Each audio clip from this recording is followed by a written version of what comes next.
పాలమూరు జిల్లాలో ప్రైవేటు ఆసుపత్రులు బంద్ పాటిస్తున్నాయి. వైద్యులపై దాడికి నిరసనగా మంగళవారం ఓపీ సేవలతో పాటు ఎమర్జెన్సీ సేవలను కూడా నిలిపివేస్తున్నట్లు ప్రకటించాయి.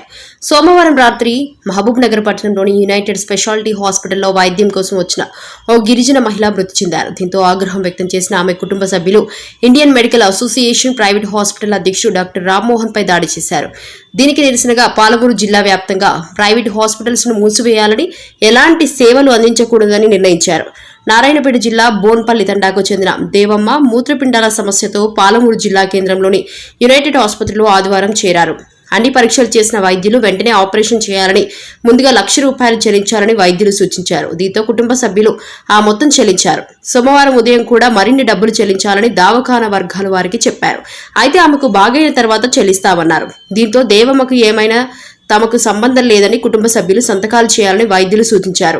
ఈ నేపథ్యంలో ముందు దేవమ్మ ఆరోగ్య పరిస్థితి తెలియజేయాలని, ఆ తర్వాతే డబ్బులు కడతామని, సంతకాలు కూడా చేసేదే లేదని డాక్టర్లను నిలదీశారు. దీంతో దేవమ్మ మరణించినట్లు వారికి చెప్పారు. ఆగ్రహం వ్యక్తం చేసిన కుటుంబ సభ్యులు దవాఖానాలో ఆందోళనకు దిగారు.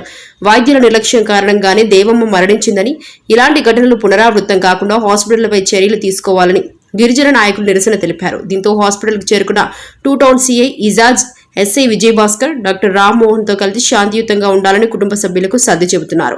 ఈ క్రమంలో డాక్టర్ రామ్మోహన్ చెప్పులతో దాడి చేశారు. దీనికి నిరసనగా పాలమూరులో ప్రైవేట్ ఆసుపత్రులు బంద్కు పిలుపునిచ్చారు.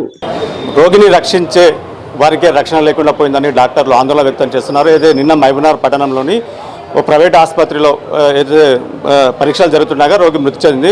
చికిత్స జరిగిన మృతి చెందింది. అయితే దీంతో బంధువులు ఒక క్షణావిషయంలో ఒకసారిగా ఆసుపత్రిపై దాడి చేశారు. అనంతరం దాడిపై ఏదైతే డాక్టర్ల సంఘం అధ్యక్షుడు, అయితే ప్రైవేట్ సంఘం డాక్టర్ల సంఘం అధ్యక్షుడు రామ్మోహన్ సార్పై దాడి చేశారు. సార్, ప్రస్తుతం రాత్రి దాడి జరిగింది, ఏం చేస్తున్నది? రాత్రి వారి రోగి మరణించినందువల్ల వాళ్ళ కొంచెం ఎవరైనా అగ్రెసివ్గా ఉంటారు. మేము ఎంతో ప్రశాంతతతోనో వాళ్ళకి అన్ని విధాల్లో తోడ్పాటు చేస్తాము.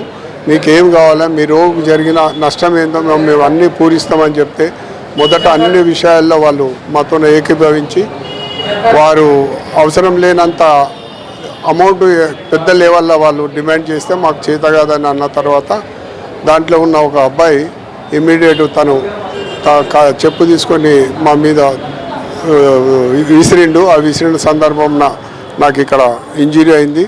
నిన్న రాత్రి హాస్పిటల్కి వెళ్ళి నిన్న రాత్రి పోలీస్ స్టేషన్ పోయినాము. పోలీస్ స్టేషన్ పోయి మేము ఇంజరీ వాళ్ళకి అగెన్స్ట్ మేము బుక్ చేయమని చెప్పేసినాము, కేసు బుక్ చేయమని. అలాగనే గవర్నమెంట్ హాస్పిటల్కి తీసుకెళ్ళి కూడా వారిని మా మీద ఉన్న ఎఫ్ఐఆర్కి సర్టిఫికేట్ కూడా, ఇంజరీ సర్టిఫికేట్ కూడా తీసుకొని వచ్చేసినాము. వచ్చేసిన తర్వాత మా డాక్టర్స్ అంతా ఇక్కడ గ్యాదర్ అయిన అన్ని విధాల రకరకాలుగా మాకు జరుగుతున్న అన్యాయాలను, మా మీద జరుగుతున్న దోడులని, కుల సంఘాల దోడులద్దు వీళ్ళని గురించి క్లుప్తంగా మాట్లాడడం జరిగింది. ఇదే విషయంలో మేము ఎస్పీ గారిని సంప్రదిస్తే వారు సాకులంగా మాకు యాక్సెప్ట్ చేసిండు మా డిమాండ్ను. ఖచ్చితంగా మీకు జరుగుతున్న ఈ ఒక వైట్ కలర్స్ మీద ఇలాంటి జరిగితే ఇది సభ్య సమాజం తలదించుకునేలాగా ఉంటుందని మేడం గారు మాకు ఆశీర్వదించిన సందర్భంలో వారికి మా ఐఎంఏ డాక్టర్ తరఫుకెళ్ళి అందరికీ నా యొక్క కృతజ్ఞతలు. అదే విధంగా పత్రికా విలేకరులు కానీ, ప్రెస్ రిపోర్ట్స్ వీళ్ళందరికీ. గతంలో కూడా దాడులు జరిగాయి, హాస్పిటల్ పైన డాక్టర్ల పైన దాడులు జరిగాయి. దాన్ని మీరు ఏ విధంగా చూస్తున్నారు? మీరు ఎలాంటివి అంటే వీటిని ఏ విధంగా ఖండిస్తున్నారు? మేము గతంలో కూడా జరిగిన దానికి, ఎందుకంటే మహబూబ్నగర్ జిల్లాలో ఎడ్యుకేషన్ అనేది ల్యాక్ ఆఫ్ ఎడ్యుకేషన్ నుంచి వాళ్ళకు కొన్ని అవగాహన లేకపోవచ్చు. మా పెద్ద మనసుతోనే మేము వారిని అన్ని విధాల సహకారం చేస్తే అది మాకు కొంచెం ఇప్పుడు పాముకు పాలు పోసినట్లు అనిపించింది. ఇది రివెంజ్ తీసుకోవాలన్న ధోరణితోనే వాళ్ళు మా ముందర వచ్చిండ్రు. ఇది ఇలాంటి దాడులు చేసుడు, డాక్టర్లను కొట్టిండ్రు, తర్వాత ల్యాబ్ టెక్నీషియన్ కొట్టిండు, అనస్థీషియా అసిస్టెంట్ కొట్టిండ్రు, లేడీస్ డాక్టర్ని అబ్యూజ్డ్ లాంగ్వేజ్ ఇష్టం వచ్చినట్లు మాట్లాడుతూ వరస్ట్ లాంగ్వేజ్తోనే మాట్లాడిండ్రు. వరుసగా ఇప్పుడు అంటే ఎస్పీని కలిశారు, దీని మీద ఫిర్యాదు చేశారు, నిరసన వ్యక్తం చేశారు. ఈరోజు ఏదైతే ఎమర్జెన్సీ కూడా బంద్ చేసి నిరసన వ్యక్తం చేశారు. ప్రస్తుతం దాన్ని ఎలాంటి చర్యలు తీసుకుంటే, డాక్టర్ల మీద దాడులు చేసి ఎలాంటి శిక్షలు తీసుకోవాలి, ఎలాంటి శిక్షలు అమలుకుంటే బాగుంటుందని మీరు అంటున్నారు? వాళ్ళ కల్ప్రిట్ని మాత్రం ఖచ్చితంగా మీరు అన్నట్ల మేము అన్నట్ల మా డిమాండ్ ప్రకారం వాళ్ళు ఖచ్చితంగా వాళ్ళని అరెస్ట్ చేసి వాళ్ళ మీద కేసులు బుక్ చేయాలి. మాకు ఒక యాక్ట్ ఉంది, యాక్ట్ ప్రకారమే బుక్ చేయాలి. యాక్ట్ ప్రకారం చేసుకుంటే వాళ్ళకు 13 ఇయర్స్ వరకు నాన్ బెయిలబుల్ వారెంట్ ఉంది. కాబట్టి అదే మేము మేడం గారిని కూడా అదే డిమాండ్ చేసినాము. యాక్ట్ ప్రకారం మా గవర్నమెంట్ ఇచ్చిన ఒక ఆయుధంని వాడుకోవాలి. మేము ఈ సందర్భంలో మేడం పదే కోరినమైనది.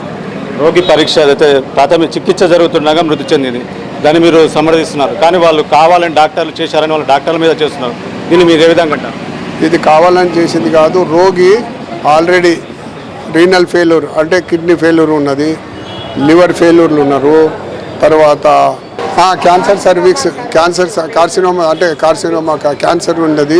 ఇన్ని జరిగినా కూడా వేరే డాక్టర్ల దగ్గర పోతే ఆమె 2 రోజుల్లో మరణిస్తుందని చెప్తే కూడా ఈ మా డాక్టర్ అయ్యో హ్యుమానిటరీ మహబూబ్నగర్ జిల్లాలో ఈమెను చేతనైన వరకు బతికిద్దామనే ప్రయత్నంతోనే అడ్మిట్ చేసుకున్నాము.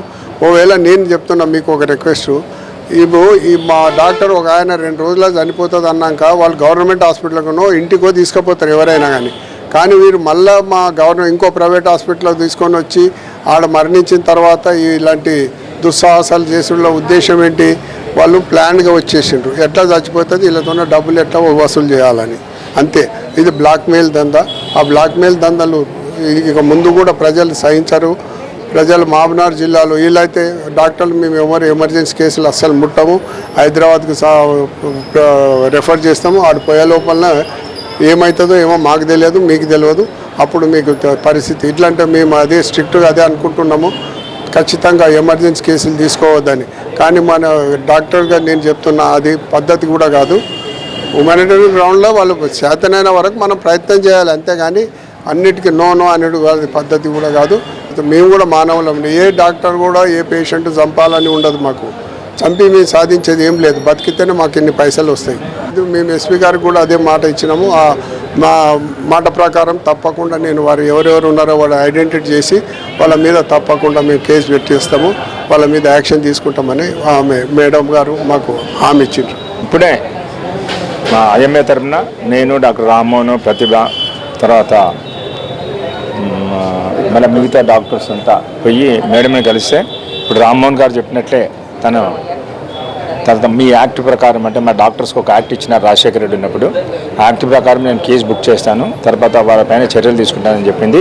కానీ ఈ యొక్క కేసు విషయంలో అయితే మాత్రము రామ్మోహన్ ఇప్పుడు మీనాక్షి చెప్పినట్టు అది కార్సినోమా సర్విక్స్ అంటే క్యాన్సర్ పేషెంట్, క్యాన్సర్ స్ప్రెడ్ అయిపోయి తర్వాత ఆ యొక్క మూత్ర నాళము, తర్వాత కిడ్నీ నుంచి వచ్చే యూరేటర్స్ ఇవన్నీ కూడా బ్లాక్ అయిపోయినవి. బ్లాక్ అయిపోవడం వల్ల బ్లాడర్లో ఉండే యూరిన్ రావాలంటే ఎప్పుడైతే యూరెత్రా బ్లాక్ అయిపోతుందో యూరిన్ రాదు. అందుకని అంతకన్నా 2 రోజుల ముందే మన రాజేష్ గౌడ్ దగ్గర వాళ్ళు మూత్రం తీపించుకొని తర్వాత ఇంటికి వెళ్ళిపోయినారు. మళ్ళీ ఆమెకు రక్తము 3 గ్రామ్స్ ఉందని చెప్పినారు, సీరం క్రియాటినిన్ 3.1 తర్వాత 2.6 ఈ విధంగా ఉందని చెప్పినారు. అయినా కానీ కూడా తర్వాత వాళ్ళు మళ్ళీ అక్కడ నుంచి ఇంటికి వెళ్ళిపోయినట్టే తీసుకొని వాళ్ళ ఇంట్లో కూడా డాక్టర్స్ ఉన్నారంట. ఒకరు ఎంబీబీఎస్ డాక్టర్, ఒక డెంటల్ డాక్టరు, ఒకరేమో ఐఏఎస్కి ప్రిపేర్ అవుతుంటారు గ్రూప్ 1కు. మళ్ళీ వాళ్ళంతా చదువుకున్న వాళ్ళే నిజంగా క్యాన్సర్ పేషెంట్కు ఆ డాక్టర్ ఏదో పాపం చేయాలని సాయం చేయాలని పోతే మళ్ళీ ఒక 25,000 తీసుకొని ఛార్జ్ అవుతుంటే ఆయన సాయం చేయడానికి పోయినాడు, చేసినాడు.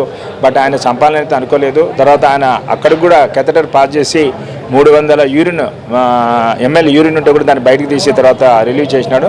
తర్వాత అయిన తర్వాత ఆమె సెప్సిస్, తర్వాత లివర్, తర్వాత ఇవన్నీ బ్లాడర్ ఇన్ఫెక్షన్ ఇవన్నీ ఉండడం వల్ల తర్వాత ఆమె సెప్సిస్లోకి వెళ్ళిపోయి కార్డియాక్ అరెస్ట్ వచ్చి చనిపోవడం జరిగింది. ఎప్పటి నుంచో ఉంది కాబట్టి సెప్సిస్ ఇమీడియట్గా వచ్చినది కాదు. Already is a cancer patient.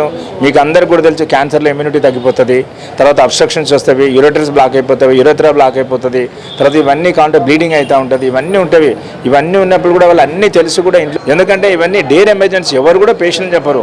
నేను ఆల్మోస్ట్ పాలమూరులో 35 సంవత్సరాల నుంచి పనిచేస్తా ఉన్నా, మరి ఎప్పుడు కూడా ఇట్లా చూడలేదు. అంటే అసాల్ట్ చేయడము తర్వాత కొట్టడం అనేది.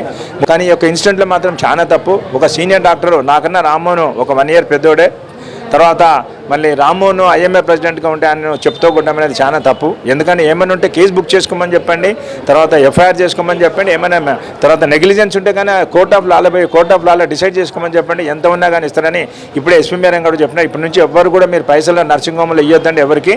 వాళ్ళని కేసు బుక్ చేసుకోమని చెప్పండి, కోర్టుకు పంపని చెప్పండి, తర్వాత కోర్టులో ఎంత డిసైడ్ చేస్తే అంత ఇవ్వండి. ఇప్పటి నుంచి మీరు బంద్ చేయండి అని చెప్పి కూడా ఎస్పీ మేరం గారు కూడా తెలియజేసినారు. ఇది పరిస్థితి. ఏదైతే డాక్టర్లు తమను రోగిని బతికించాలనుకుంటాం కానీ చనిపోవాలని కోరుకోము. వాళ్ళు క్షణాక్షణంలో ఆసుపత్రిపై దాడి చేయడం, అలాగే డాక్టర్ పైన, సీనియర్ డాక్టర్ పైన కూడా దాడి చేయడం, కించపరిచినట్లు మాట్లాడినాయి. ఇలాంటి సెక్షన్లో ఏదైతే వాళ్ళని కఠినంగా శిక్షించే చట్టాలు తీసుకురావాలి.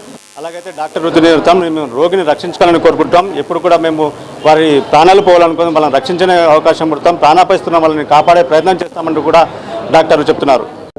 నిన్న రాత్రి 6:30 గంటల ప్రాంతంలో చికిత్స పొందుతున్నటువంటి యునైటెడ్ హాస్పిటల్లో చికిత్స పొందుతున్నటువంటి మహిళ 63 సంవత్సరాలు, ఆమె నారాయణపేటలో బోయినపల్లి విలేజ్ సంబంధించిన ఆమె చనిపోయిందని చెప్పి గవర్నమెంట్ డాక్టర్స్ నిర్లక్ష్యం వల్ల చనిపోయింది అని చెప్పి బంధువులు కంప్లైంట్ ఇవ్వడం జరిగింది. డాక్టర్స్ కూడా మా పైన దాడి చేశారని చెప్పి కంప్లైంట్ ఇవ్వడం జరిగింది. ఈ 2 కేసులలో కూడా మేము కేసు రిజిస్టర్ చేసుకొని దర్యాప్తు కొనసాగుతుంది.